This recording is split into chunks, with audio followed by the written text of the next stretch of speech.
Russia is currently supplying a large range of defensive weapons to Venezuela. The Kremlin sees, quote, no obstacle in sending offensive weapons like the newly developed Orishnik IRBM or battle-tested Caliber. It's been over 3 years, but the Kremlin is surprisingly waking up. If the U.S. plans to arm our border and give weapons to strike deep into Russia, we will arm their enemies, give weapons to sink their ships and bases.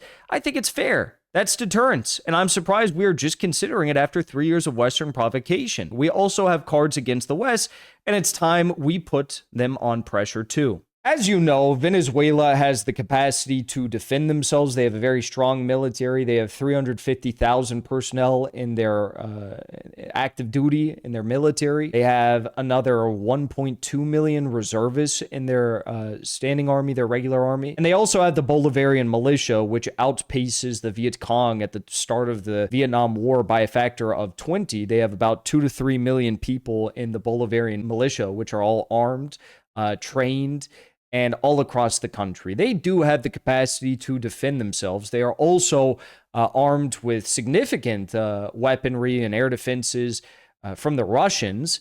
They have older generation U.S. fighter jets. I mean, this is a country that can and will defend itself if the time comes, okay? But it's worth noting that Russia recently landed a military cargo jet inside of Caracas. I think, but I'm not sure, that they probably dropped off a lot of air defenses.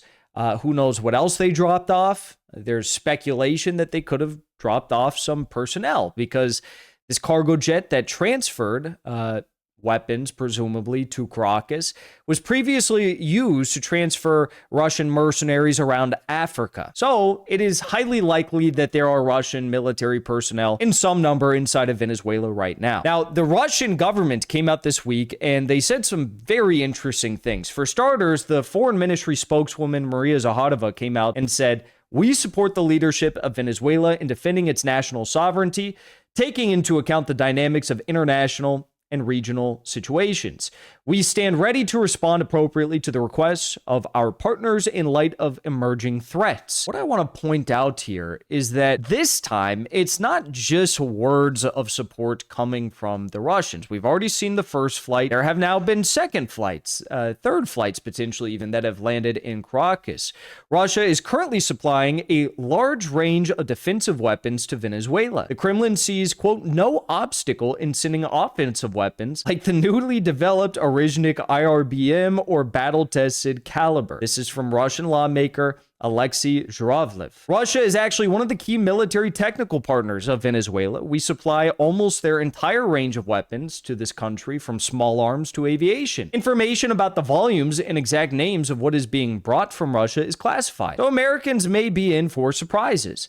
I see no obstacles to supplying our friendly country with such new developments as the Orishnik or, say, the well-proven Caliber missiles. At least no international obligations restrict Russia in this regard. It's been over 3 years, but the Kremlin is surprisingly waking up. If the U.S. plans to arm our border and give weapons to strike deep into Russia, we will arm their enemies, give weapons to sink their ships and bases. I think it's fair. That's deterrence, and I'm surprised we are just considering it after 3 years of Western provocation. I'm all in for peace when the West is ready, but fighting with our hands tied should end. Red lines should have meaning. We also have cards against the West, and it's time we put them on pressure too.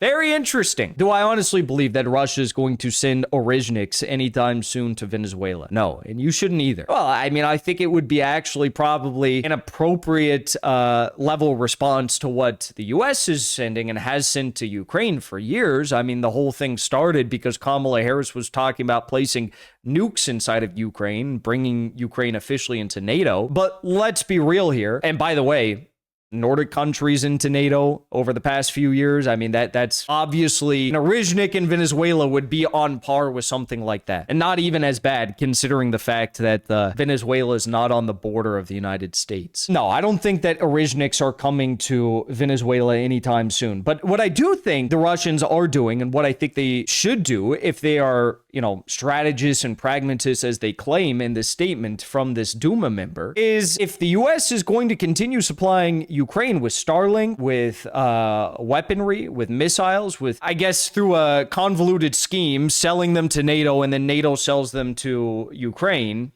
Okay, it's the same thing.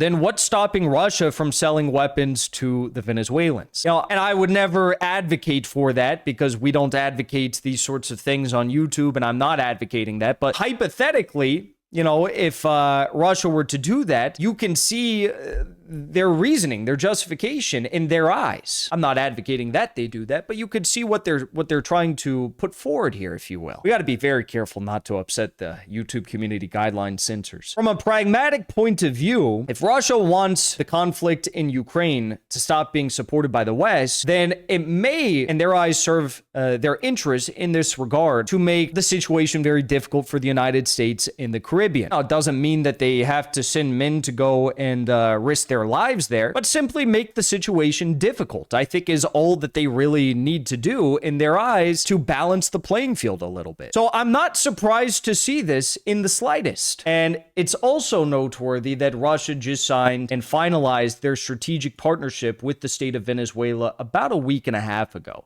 as this conflict is escalating and beginning to look like it's becoming inevitable at this point. We'll continue to follow what goes on there.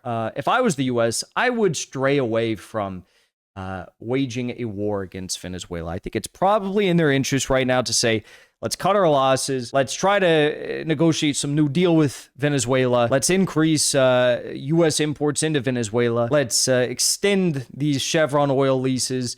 And let's show them that we can be good faith partners and hope that they won't cut off Chevron's operations in their country because they haven't up until this point. I think that's the correct approach. We will see. Before you leave, I want to say thank you for the support because after 2 years of being banned, we are finally back home on YouTube. So be sure to subscribe to our channel and also join as a member on our channel using the link at the top of the description. I rely on the generous support of viewers like yourself to get the truth out to as many people as possible.